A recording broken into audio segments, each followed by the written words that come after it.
আছে।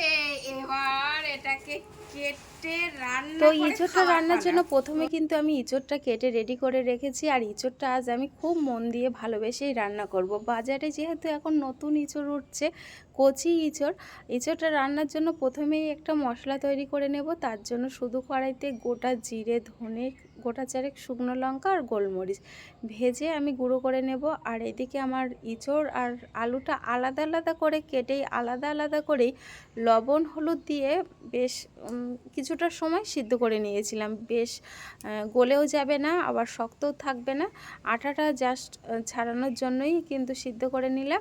আর এদিকে একটা মিক্সচার মেশিনে কিন্তু আমি মশলা রেডি করলাম। গোটা 2 টমেটো, গোটা চারেক কাঁচা ঝাল, আদা রসুন একসাথে বেটে আমি কিন্তু রেডি করে রেখেছি।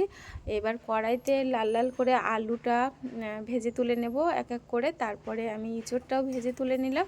ইঁচড়টা ভাজার সময় কিন্তু সামান্য লবণ আর হলুদ দিয়ে কিন্তু আমি ভেজে তুলে নিয়েছি। আর সেই একই পদ্ধতিতে চিংড়ি মাছটাও আমি লাল লাল করে ভেজে তুলে নিয়েছি।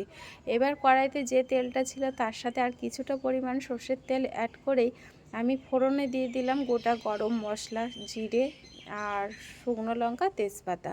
হয়ে এলেই আমি বেশ খানিকটা, এখানে কিন্তু পেঁয়াজের পরিমাণটা বেশি দিয়েছিলাম আমি, আর এখানে পেঁয়াজের পরিমাণটা একটু বেশিই লাগবে। পেঁয়াজটা হয়ে এলেই তার মধ্যে দিয়ে দিলাম আমি আদা রসুনের পেস্টটা। আদা রসুনের পেস্টটার সাথে বেশ একটু নাড়তেই থাকবো। এবার আদা রসুন থেকে, টমেটো থেকে তেলটা বেরিয়ে এলেই আমি 1 চামচ জিরের গুঁড়ো, ধনের গুঁড়ো, লঙ্কার গুঁড়ো অ্যাড করে কিন্তু সামান্য জল দিয়েছিলাম।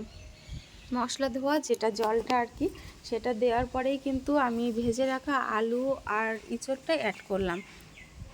ভেজে রাখা ইঁচড় আর আলুটা আমি মশলার সাথে অ্যাড করার জন্য আমি সামান্য হলুদ আবার আর লবণ দিলাম। যেহেতু আমার আগে দুবার সিদ্ধর সময়, ভাজার সময় আমার লবণ হলুদ দেওয়া আছে, সেজন্য সামান্য দিলাম। আর এখানে আমি কিন্তু গ্যাসের জোরটা একদম কম দিয়েই আমি নাড়ছি, যেহেতু মশলাটা যাতে আমার তলায় না ধরা করে, সেই জন্য একদম জোর কমিয়েই কিন্তু আমি এই ইঁচড়টা রান্না করব।